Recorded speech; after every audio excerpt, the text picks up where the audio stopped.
Arc 6, Chapter 47. I won't forgive you, a dark, dark, dark, dark, dark, dark, dark place.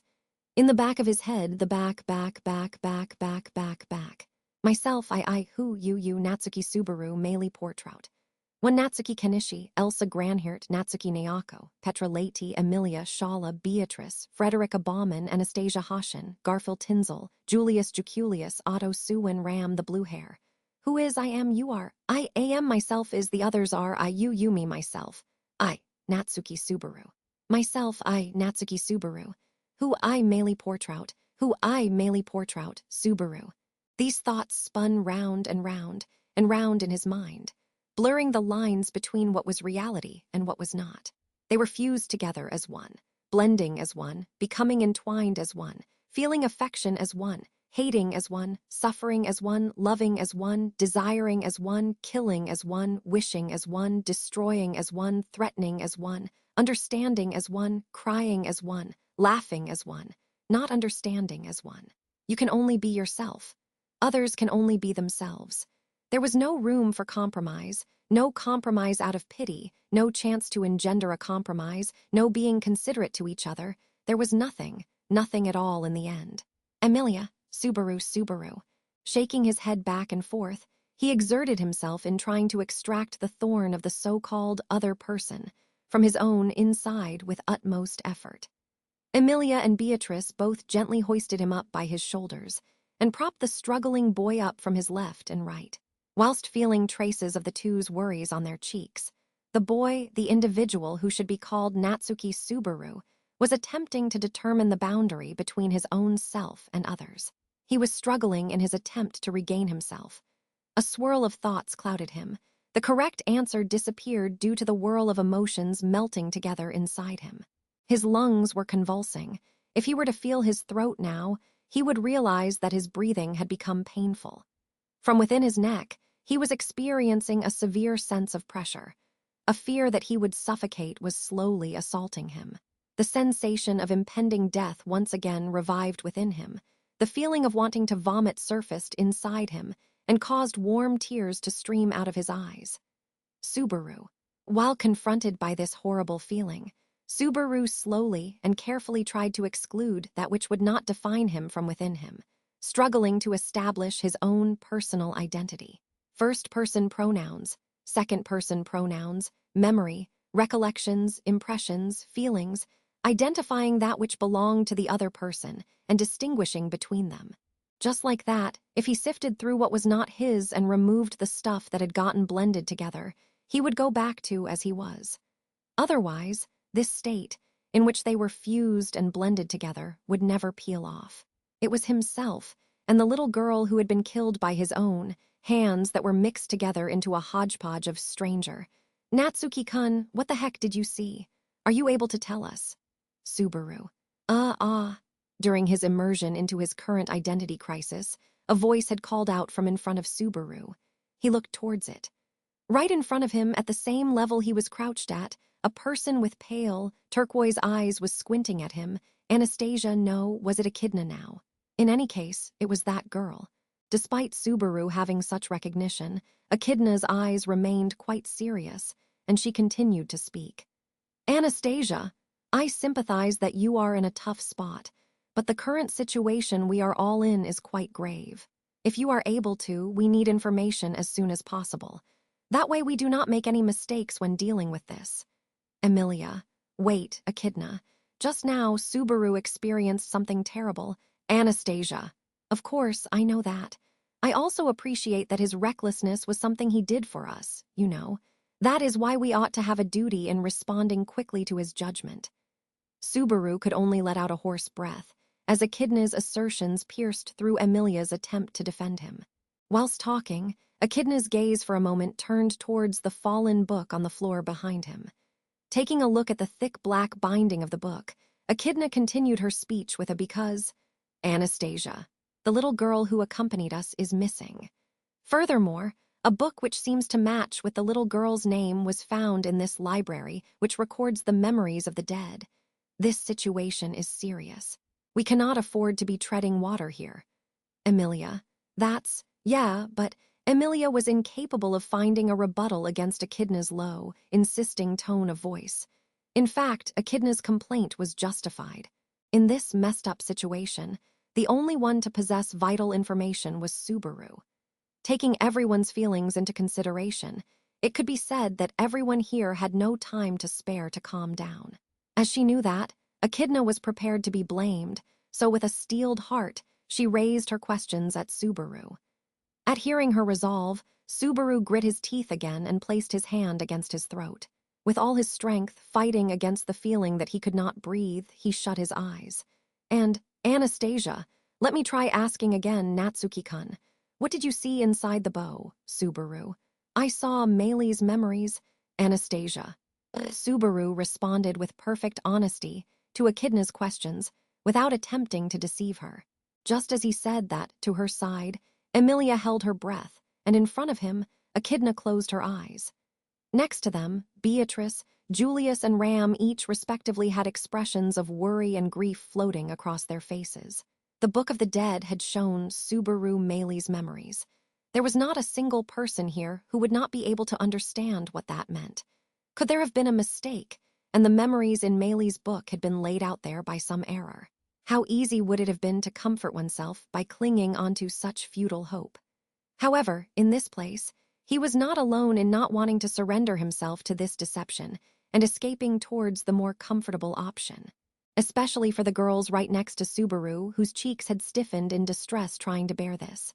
Beatrice, calm down, Subaru, in fact. Calm down and focus on regaining yourself, I suppose. Subaru. So, RRY. Beatrice, it's okay, in fact.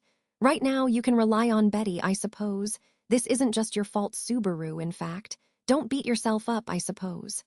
Subaru. Beatrice had stood up and hugged Subaru's head as he breathed unsteadily. It was ironic, as whilst checking on Subaru's well-being, the little girl that was gently stroking his black hair with her hands would keep his heart, scattered into thousands of little pieces, at the water's edge. Beatrice had so benevolently said that it had not been Subaru's fault. However, this was no one's fault but Natsuki Subaru's, who had committed this crime. Not knowing this fact, Beatrice was speaking gently to him and treating him kindly. It was so absurd that it was almost comical, yet harrowing. Julius, Miss Ram, what do you think? As Beatrice and Subaru were having such an exchange, Julius, with a serious look etched on his face, had turned towards Ram and tried to get her input on the matter. Compared to the others, the complexion of those two had not paled in shock to the same extent. Following Meili's memories, it was known that these two had been the most wary about her. At least, Meili had felt that both Ram and Julius had never lacked in vigilance towards her, as she had once been an assassin. Conversely, she had certainly taken note of Emilia and Echidna's carelessness towards her. Julius, if you believe the words that Subaru just spoke, Miss Meili has already Ram.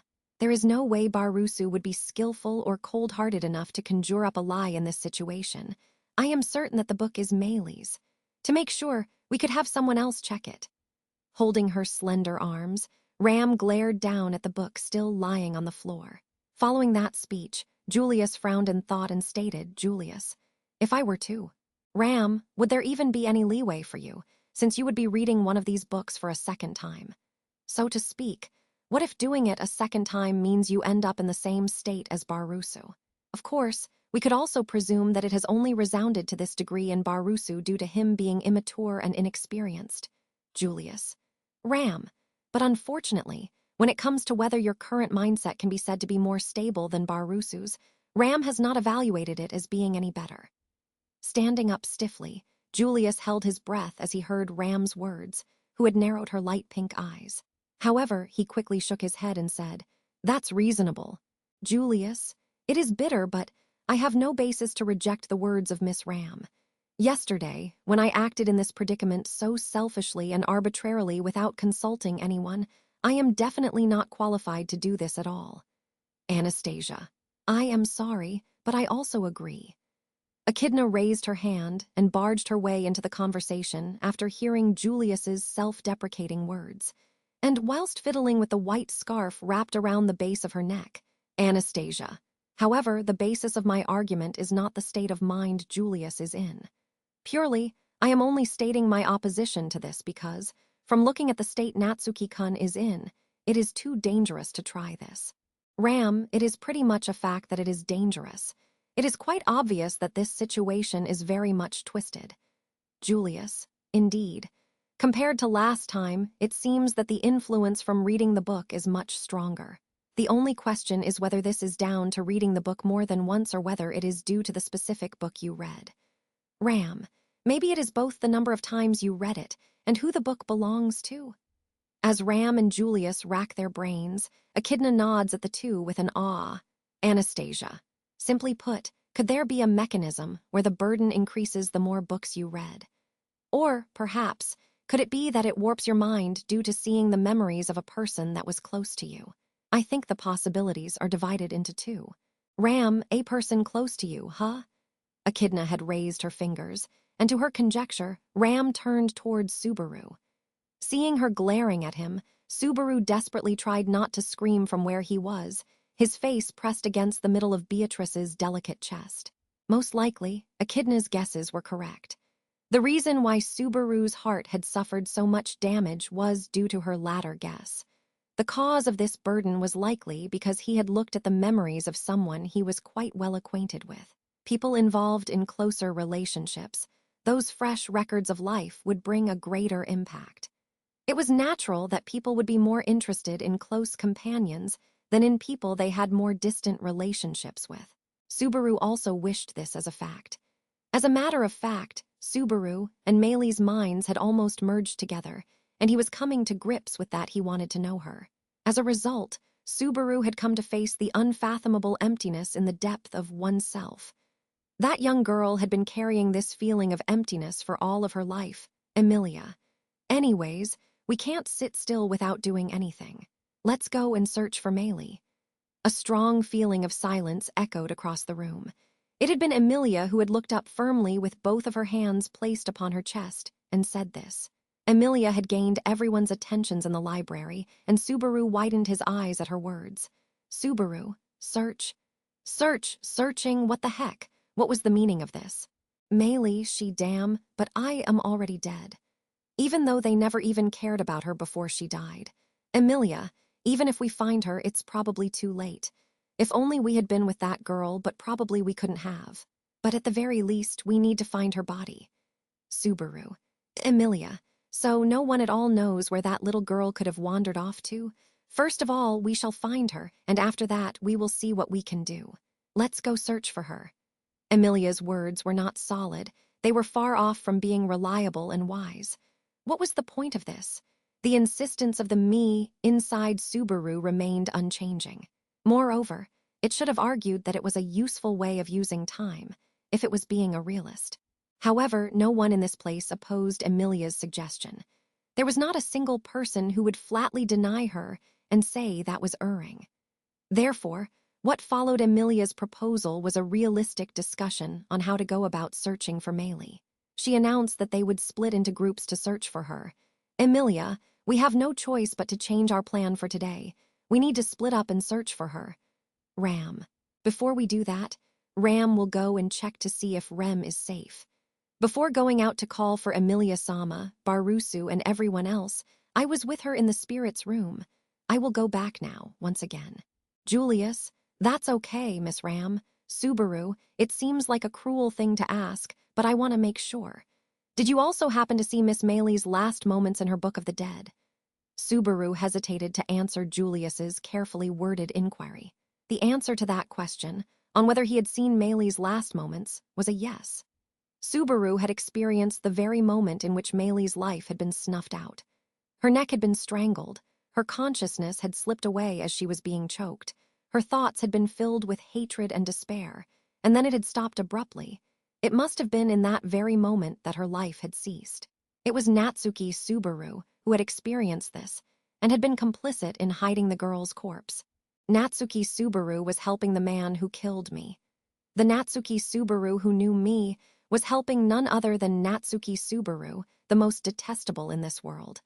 Anastasia, Natsuki-kun, I want you to answer. Did you see her last moments? Where is she now? Did you see what on earth caused her death? Subaru. Echidna had kept hounding Subaru with questions too as he remained speechless. It felt like the emotions in her words indicated that she was feeling suspicious on her pretty countenance.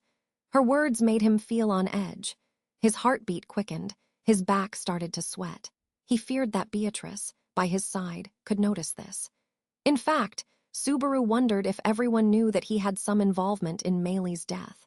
Subaru wondered if they already knew, and were feigning ignorance in order to draw out a confession from him by employing devious tricks to corner him. These crazy ideas crossed his mind, but each time these ideas came to his mind, the look in their eyes denied these thoughts as being plausible. Emilia, Beatrice, Echidna, and Julius's eyes had turned towards Subaru. His thoughts scuzzy, Subaru was only struggling to frantically protect himself and his hands stained with blood. He possessed such an ugly, rotten heart, that was what it seemed like. Then, better yet, listen to my desires, Subaru. I didn't see up until the point where she died. There's no doubt, though, that she's inside the tower, though. Subaru bit down firmly, the temptations brought by that me. Dangerous feelings were sprouting up deep down inside of him. She was trying to convince Subaru to confess to his crime.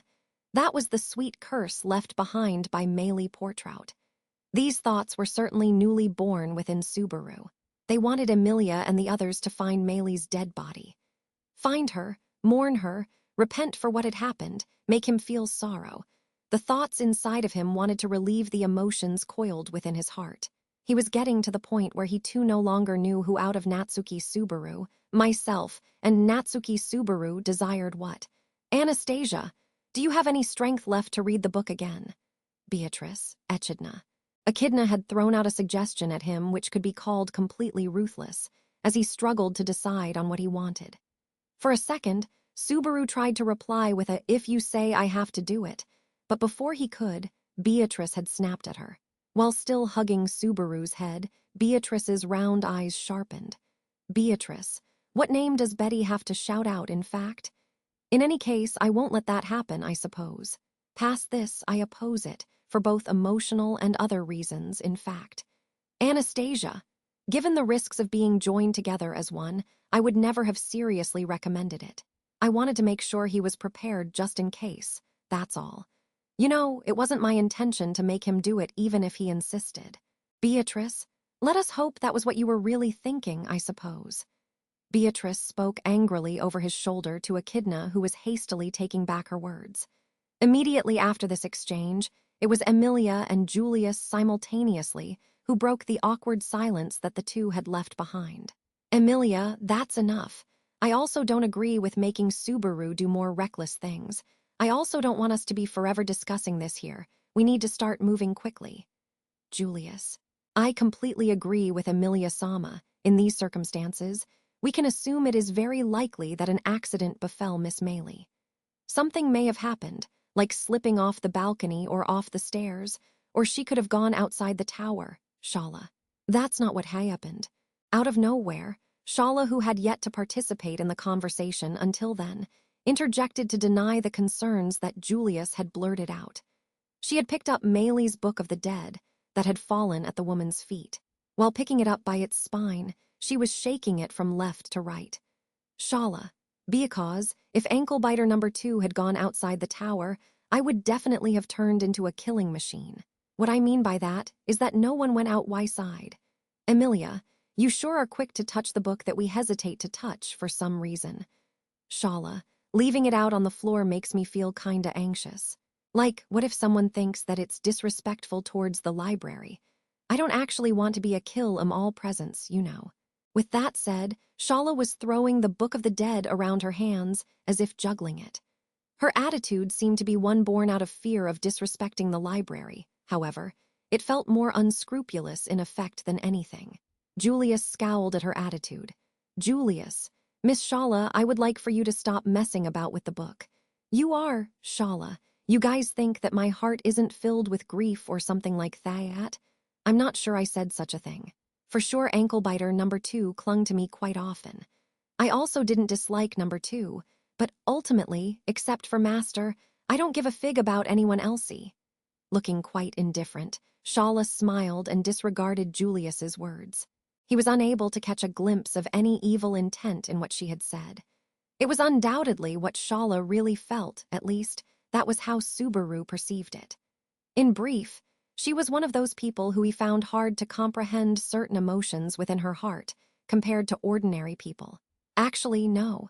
Ever since he had come to this place, Subaru had only had a limited amount of contact with them. It was no wonder he was incapable of comprehending their true feelings. He wondered what complex emotions could be hiding on the other side of the mask of her smiling face. Though that was just something he had come to realize all too well now, after assimilating my life. Emilia, let's split up, we'll look for Meili. Subaru, you stay here with Beatrice. And amidst Subaru's self-condemnation and the awkward atmosphere left behind by Shala, Emilia raised her voice and interjected with a few words to urge them all into action. Subaru's heart panged with shame at hearing the girl's instructions. They want to find me, Emilia. Beatrice, I'm leaving Subaru to you, okay? I'm going to go look around where Reed is. Beatrice. Very well, in fact. Emilia and everybody else, be careful, I suppose. Exchanging these words, and placing him under Beatrice's care, Emilia and Beatrice sorted out everyone's roles, praying for some stroke of luck in this situation. Emilia took Ram, Echidna, and Julius with her, and went back into the tower to search for Meili. As he saw them disappearing out of the library, Subaru could not find any words to see them off. Beatrice. Well then, I guess you aren't thinking about going with them, in fact. After seeing off the search party, she had been left behind next to Subaru. Whilst glaring at Shala, Beatrice had bluntly said this. At receiving Beatrice's scathing glance, Shala replied in an exaggerated tone with a boo-woo-at Shala. You gotta remember my role here is just the Star Keeper, Nuo. So given that I've taken that title, my body and soul belong to Master. So if Master was to wish for it, I would follow his requests with all I have. Beatrice. If that's the case, then you must also go and search for Meili, I suppose. Don't just dawdle here. Shala. Really, is that so? Suddenly, Shala craned her neck and looked towards Subaru, the look on her face looking almost coquettish. Looking over Beatrice's head, she questioned Subaru on that matter directly. There was something bewitching about her appearance. Shala's facial expression, rather than the usual nonchalant appearance on her face, for the first time showed signs of something else other than the usual youthful demeanor she possessed. Subaru. Subaru's heart once again leapt at seeing the charm in her face. It was as if he had been endured a surprise attack. He reflexively raised his face and looked back into Shala's black irises, from which he was unable to read anything. Face to face with Subaru, Shala's lips relaxed, and showing no traces of male intent, she held the Book of the Dead in front of her ample breasts. Shala, if Master wished me to do so, I would even knock down the moon. That's why I want to hear it from Master, not from the half-devil or from ankle-biter number 1 or from the pretty boy. Subaru. Shala, Master, what should I do? Do you want me to look for ankle-biter number 2? Or, Shala trailed off her words, choosing not to say anything past that point. However, while looking for Subaru's decision, and while she held the Book of the Dead by her breasts, Shala refrained herself from saying any more.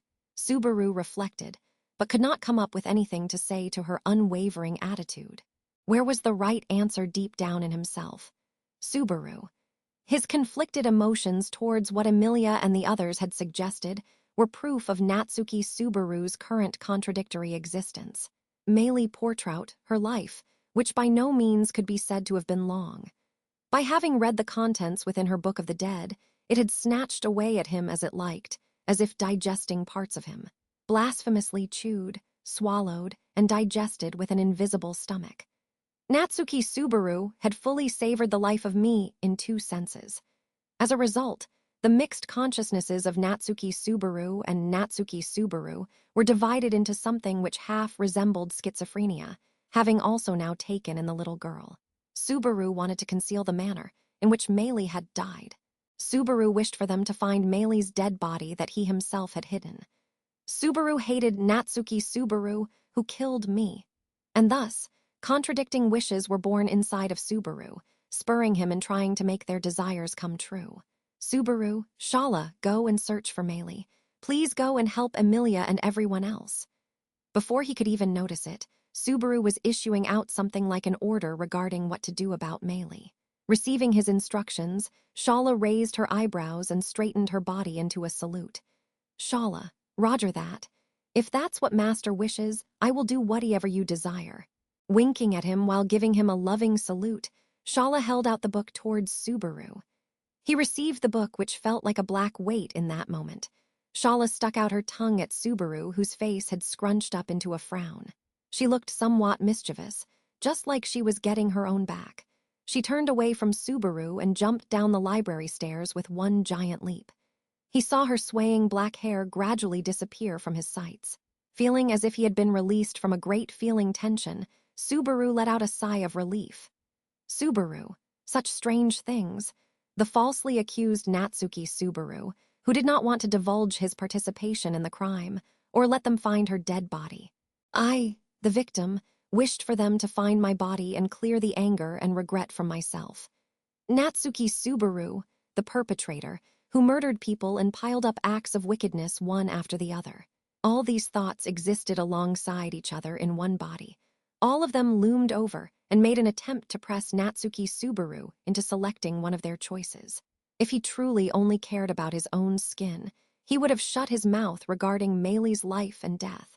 He would have worked his brain harder to falsify the contents he had seen within the Book of the Dead. In fact, he was incapable of doing that. Subaru would not really have the intelligence to do such an act. But more than that, he felt hostility towards Natsuki Subaru and emphasized towards my own regrets. There was anger towards himself in letting such a wicked being do as it pleased. It was true that last time, and the time before that, and even before that someone had murdered Subaru. But even that seemed like a plot set up by Natsuki Subaru lurking inside of Subaru. It seemed likely that it was a trap, set up to make Subaru act rashly and hate the others. After all, what he had thought before reading the Book of the Dead was right, was it not? Emilia, Meili, and everyone else, not one of them was truly evil. The only one who was evil was Natsuki Subaru, was it not? Beatrice, Subaru, it's not good for you to be languishing in thought, in fact. It'd be better if you let go of that book, I suppose. Subaru. Just noticing her, Beatrice was kneeling right beside him, looking at him with a look of concern in her eyes. Right in front of him, she was giving him a look of concern. It resurfaced in his mind that Emilia had looked at him in the exact same way. A sense of discomfort took hold of Subaru's heart. The emotions that Beatrice was letting off. They were not directed towards Natsuki Subaru himself. Rather, they were directed at Natsuki Subaru. It seemed such a terribly dishonest thing to do, receiving this himself after having hidden the fact that he had lost his memory. And on top of that, having kept his silence about the true nature of Natsuki Subaru. Shouldn't he tell them? Before he knew it, it had been the current Natsuki Subaru who had violently snatched Meili's life from her. If that was what was going to happen, then, before that danger was once again turned towards Emilia, Beatrice, and the others, Subaru. Why are you so kind to me, Beatrice? Wait, that's such a sudden question, in fact. What's the matter, I suppose? Subaru, no, never mind. As a final word on this matter, if he was to crack the meaning behind the relationships he had borrowed, maybe he needed to hear what had occurred before becoming like so their real opinion. He needed to know the real meaning as to why Emilia, Beatrice, and everyone else had so much faith in Natsuki Subaru, and were always turning towards Natsuki Subaru. Subaru. The moment he tried to put some deep thought into it, a feeling of hesitation rose inside of Subaru's heart. That which I had turned towards Elsa. Emilia and the others, who in this world treat Natsuki Subaru as someone close to them, they would turn towards Natsuki Subaru. A gemstone that only Natsuki Subaru could have, that only he could gaze upon. The traces, the lingering scent, the remnants, the warmth that should have been there. Why was it that only Natsuki Subaru was exposed to it in such proximity? Subaru. Why such a man? Why such a cruel human being? Why a man with such a cruel smile? Why this man involved in Elsa's death? Why this man who had laughed as he murdered Meili? Why this man who had tried to conceal my death? Why was such a man, this man so loved? Subaru, I want to know. I don't know, I want to know, I don't know. Only me, only Subaru, only I do not know the reason. I don't know, I don't understand. It's all so one-sided. Subaru. If I ask, will I understand? If I ask, will I be able to call it into question? Can you tell me? Did you think it was genuine? The smile I expressed, the smile I showed was a fake. There was emptiness in my heart. That's because everyone wears masks, even you, Natsuki Subaru. Even despite you not having wanted to show it to your mother and father outside the house. If there's a way to know the truth, then where is it? What do they all really think of me? What are their true feelings? Why do they all believe in Natsuki Subaru? I can give that to you, a way to know about this. Too, Subaru. A voice resonating in his mind cruelly seduced him, and he realized that the solution to the problem that had dominated his thoughts for so long was close by. Hadn't there been a way to know the answer to this resting in between his arms up until now? Beatrice. Subaru. Staring at the silent Subaru, Beatrice narrowed her eyes with uneasiness. Without returning her gaze, Subaru simply looked down between his arms. Subaru. A black, heavy tome, it seemed like it was offering a gruesome welcome to his curiosity.